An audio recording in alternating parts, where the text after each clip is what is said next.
Chers amis, bonjour. J'ai revêtu un vêtement d'été pour faire un peu plus joyeux, parce que j'ai pas beaucoup de fleurs dans mon jardin, donc j'en ai quelques-unes quand même, mais bon. Cet après-midi, je vais vous parler du métier d'avocat. Figurez-vous qu'on m'a soumis, j'ai quelqu'un qui a intégré mon groupe des Pélicans sur Google, parce que nous avons, Thomas Fersen et moi, un groupe qui s'appelle les Pélicans sur Google, qui vous permettent donc de recevoir le lien de chaque article que j'écris, parce que quand je partage mes articles, je le partage sur certains réseaux sociaux, et notamment donc sur les Pélicans, sur Google par l'intermédiaire des Pélicans. Ça c'est fait.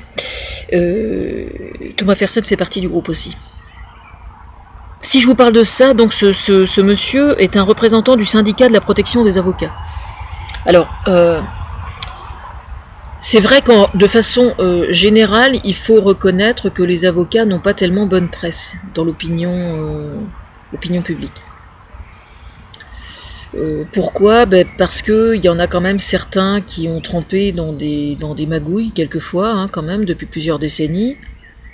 Voilà. Alors je vais rappeler juste l'historique au niveau familial. On a une histoire particulière par rapport à ce métier-là, parce que il fut un temps, quand j'étais enfant, où mes parents avaient eu besoin d'un avocat à Rouen, et personne, absolument tout le monde, refusait de les défendre, alors qu'ils étaient dans leur bon droit, et ils étaient attaqués, alors que je sais plus si c'était eux qui attaquaient ou quoi, mais je sais qu'ils étaient dans leur bon droit, c'est sûr, parce que mes parents ont toujours été des gens honnêtes, et donc ils ont commencé à se poser des questions, et puis ils ont donc poussé le bouchon encore un peu loin, et donc évidemment au sein de la profession ça faisait un peu bizarre quand même que tout le monde refuse, donc il y en a un qui a fini par se dévouer.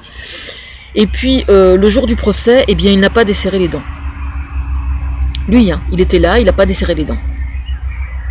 Il n'a pas desserré les dents parce que la totalité du palais de justice et des juges, etc., au tribunal de Rouen à l'époque, était entièrement à la solde de Jean Le Canuet, qui était donc un truand. Alors là, je sais qu'il y a Pasqua qui est mort, là, on m'a dit encore ce midi, oh, tu te rends compte quand même, c'était quelqu'un. Oui, c'était quelqu'un, enfin, c'était quand même l'ancienne génération, hein. Je veux dire, il était pas blanc sous le ventre, hein. Le père Drouot, hein. J'ai rien contre lui, hein, je veux dire, mais bon, faut quand même avoir l'honnêteté de voir les choses telles qu'elles étaient réellement, quoi. D'ailleurs, il avait fait une déclaration assez intéressante où il disait, pour faire de la politique, il faut être un petit peu, il faut pas avoir de scrupules pour être un peu, pas goujat, comment il avait dit. Je retrouvais la citation parce que je l'ai notée, j'ai trouvé ça interpellant. Enfin, il sous-entendait qu'il fallait pas, pour faire de la politique, il fallait pas avoir de scrupules à devoir se salir un petit peu les mains, quoi, de temps en temps. Vous voyez ce que je veux dire ? Ce qui en dit quand même très long, quoi. Voilà. Bon, toujours est-il que les temps ont changé quand même, hein, parce que là, ce que je vous raconte, ça remonte quand même à 45 ans environ, sachant que j'en ai 53, quoi, dans ces eaux-là. Donc ça a bien bougé quand même depuis, Dieu soit loué, et bien plus encore depuis que moi je sévis comme inspiratrice du gouvernement actuel. Et j'en suis fière. Merci Christiane Taubira. Voilà. Alors, donc, on me demande en fait de me pencher sur cette profession. Donc j'ai fait. Alors déjà, il y a quelques mois, j'étais allée voir certaines vidéos. Bon, moi, il faut savoir que quand quand j'observe quelqu'un en train de prendre la parole, que ce soit un politique, que ce soit un artiste ou qui que ce soit, je vois des choses que les autres ne voient pas quand même, hein. C'est-à-dire que si c'est quelqu'un qui est profondément malhonnête, qui est manipulateur, etc., je le vois plus que quelqu'un d'autre, quoi. Ça ne veut pas dire que je vois tout, hein, malheureusement, mais je serais tentée de dire quelquefois que j'en vois un peu trop et que c'est un peu lourd à porter pour moi. Mais bon, il n'empêche que je vois quand même à quoi j'ai affaire. Et donc ça arrive quelquefois que quand on observe quand même certains avocats prendre la parole au sujet de telle affaire ou telle affaire, franchement on voit que c'est des gens qui sont pas très recommandables. Ça arrive, hein. Dieu soit loué, c'est une minorité, j'espère, et j'espère qu'ils sont de moins en moins nombreux. Quoi qu'il en soit, donc je suis allée, je disais à Thomas il y a quelques jours, faut que j'aille voir, parce que je lui dis je peux pas me mouiller comme ça, il faut vraiment que j'aille me replonger dans leur truc, parce que je suis pas du tout, comment dire, j'étais pas imprégnée de la problématique pour pouvoir faire une vidéo sur le sujet et en parler. Donc c'est ce que j'ai fait. Là il y avait les concerts en région, donc je me suis occupée des concerts en région, et puis donc ce matin je m'y suis remise. Bon, donc je suis allée sur ce site. Syndicat de la protection des avocats. Il s'agit d'un blog, hein. Il s'agit d'un blog, et alors sur ce blog, donc, il y a des articles de rédigés, et il y a notamment des vidéos. Alors, pour être franche, je vois très bien, grosso modo, où sont, entre guillemets, les gentils et les méchants. Mais au bout de 2 ou 3 vidéos, pour être tout à fait franche, on ne comprend plus rien. Voilà. On ne comprend plus rien. Alors, il est question d'un avocat. Je ne vais pas citer de nom, hein, comme ça, parce qu'autrement, on va jamais s'en sortir. Il est question d'un avocat qui se fait passer pour le bâtonnier du tribunal de Saint-Denis, si j'ai bien compris, alors qu'il ne l'est pas, dans le but de manipuler une juge qui, de cette façon, va interdire à un autre avocat de prendre la défense d'un gentil, d'un éventuel gentil. En gros, c'est ça. Alors évidemment, il y a plusieurs hypothèses. Soit le juge est corrompu, c'est une hypothèse, hein. Le juge serait, la juge, parce qu'ils sont une femme, la juge serait corrompue. Je ne sais pas. Toujours est-il que moi, personnellement, ce que j'en déduis, surtout, ce que je vois, parce que je travaille beaucoup avec Internet, donc je vois quand même les bons côtés et les mauvais côtés. Je suis mieux placé que quiconque pour savoir que n'importe qui est capable de faire une vidéo sur n'importe quoi. Moi y compris, hein. Alors je tiens à préciser que parmi les illustres inconnus qui font plein de vidéos tout le temps, il y a aussi plein de gens, il y a moi qui suis quelqu'un de très bien, c'est sûr, mais je connais moi des gens qui font des vidéos qui sont très peu lues parce que c'est des gens qui sont pas du tout connus, et des gens qui disent des trucs tout à fait absolument passionnantes et des trucs tout à fait bien. Donc c'est pas une démarche condamnable en soi de faire une vidéo quand on est une personne lambda, c'est pas du tout ça. Au contraire, il y a des tas de gens qui font des choses vachement bien, il y a même des artistes qui se trouvent révélés de cette façon-là, donc c'est tout à fait positif. Par contre, quand on est avocat, hein, qu'on soit du côté des gentils ou des méchants, pour moi ça n'a rien à voir. Oui, excusez-moi, alors le bâtonnier du tribunal de Saint-Denis, je sais pas si ça a à voir avec Guignol, avec son bâton là, mais franchement, c'est à ça que ça me fait penser. Hein. Alors figurez-vous qu'il y a une quinzaine de jours, j'avais vu la bande de On demande qu'à en rire, qui avait fait une parodie sur des Conchis, qui avait fait une parodie d'un règlement de compte, d'un discours de règlement de compte entre 2 clans de gitans. Alors c'était vraiment ce que la vidéo sur internet peut donner de plus exécrable comme image de l'être humain. Vraiment. Hein. Alors je vais mettre le lien de cette vidéo sous cette vidéo parce que là vraiment on est dans le summum. Et ce qui est en train de se passer là entre les avocats, c'est qu'ils règlent leur compte par vidéo interposée. Alors moi je trouve ça extrêmement grave parce qu'en fait on est en train d'assister de cette façon-là à une manipulation de l'opinion publique par vidéo interposée.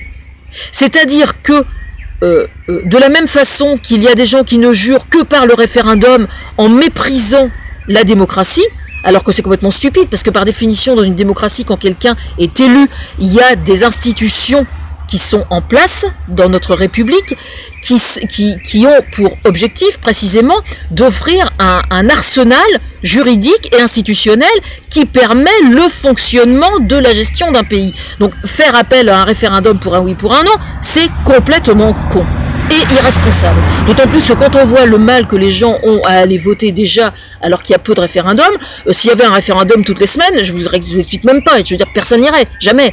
Donc c'est complètement con. Et bien là c'est exactement la même chose. C'est-à-dire qu'il y a des gens qui essaient de manipuler des juges, des avocats et bien pire l'opinion publique par vidéo interposée afin d'incriminer celui qui 3 jours avant a fait une autre vidéo contre lui, qui lui-même avait fait une vidéo contre un tel et contre un tel et contre un tel. Voilà. Et alors, ensuite, sur ces vidéos, on appelle à faire des manifestations, etc. Alors moi, je considère, en fait, que à partir du moment où on exerce une profession qui est dans le domaine juridique, on ne devrait absolument pas avoir le droit de faire une vidéo et de la mettre sur YouTube. Voilà. Alors maintenant, entendons-nous bien. Il peut arriver quelquefois, effectivement, qu'il y ait des gens qui aient besoin d'être défendus, et que pour une raison ou pour une autre, on se sente menacé par la justice et qu'on se dise, ou qu'on veuille dénoncer un aspect de la justice qui est scandaleux, qui est profondément injuste et qui demande une sorte de soubresaut. On va dire ça comme ça. on va dire soubresaut national pour défendre une cause et la personne est en train de sombrer et elle est entièrement victime et il faut arriver à une mobilisation.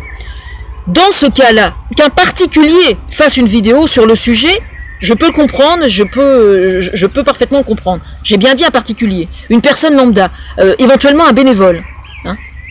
Mais il y a un autre moyen dans ce cas-là, qui consiste tout simplement, premièrement, à rédiger un article qui tienne la route dans un bon français sur un blog, tel que c'est fait là, par le syndicat de la protection des avocats. Je trouve que c'est très bien. Bon, j'ai vu qu'il y avait une faute, par contre, ce qui est absolument scandaleux. Mais bon, ça, c'est pas grave. Mais il y a un autre moyen qui consiste à faire une pétition, tout simplement. Parce que sur une pétition, vous pouvez demander aux gens de laisser des commentaires. Vous pouvez demander aux gens de laisser leurs coordonnées. Donc vous avez leur adresse, vous avez leur numéro de téléphone, vous avez l'adresse mail. Voilà.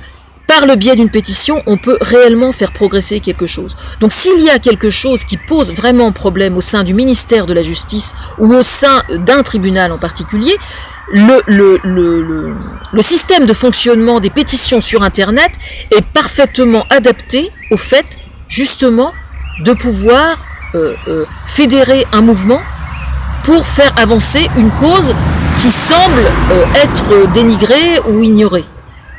Voilà. Mais moi, je considère sincèrement, même, j'ai bien compris qu'il y avait des gentils hein, dans le lot, j'ai bien compris.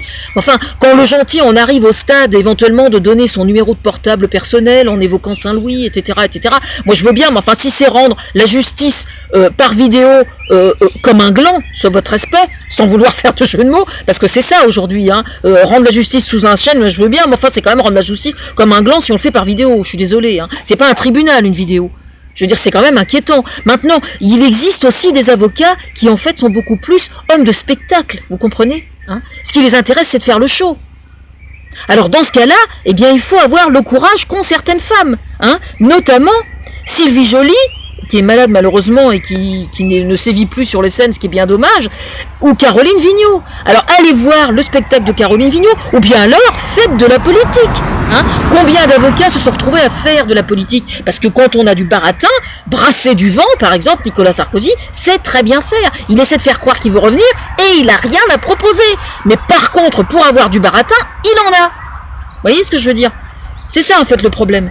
Mais moi je pense là sincèrement que les avocats qui procèdent de cette façon-là, par vidéo interposée, je considère que c'est une dérive extrêmement inquiétante pour la justice. Parce que comment dire, les gens qui voient ces vidéos, ils ne connaissent pas les antécédents de l'affaire. Donc c'est quand même extrêmement grave. Voilà, enfin moi c'est mon point de vue et je le partage. En tout cas, voilà. Bon, ceci dit, on peut être avocat et puis éprouver un certain plaisir à avoir le micro. Hein. Je comprends fort bien ça. C'est pas un souci. Mais dans ce cas-là, il faut avoir le courage de faire de la scène, quoi. Il faut avoir le courage de faire de la scène. Pourquoi pas? Caroline Vigneault, c'est juste excellent ce qu'elle fait. Hein. Vraiment. Hein. Moi, j'adore. Hein. D'ailleurs, elle s'inspire de moi pour les mensurations, c'est vous dire. Oui, moi, mon vrai métier, c'est de raconter des conneries, mais moi, j'ai pas la prétention d'être avocate. Même si je le suis de façon bénévole pour bien des gens. Et bien des valeurs, surtout.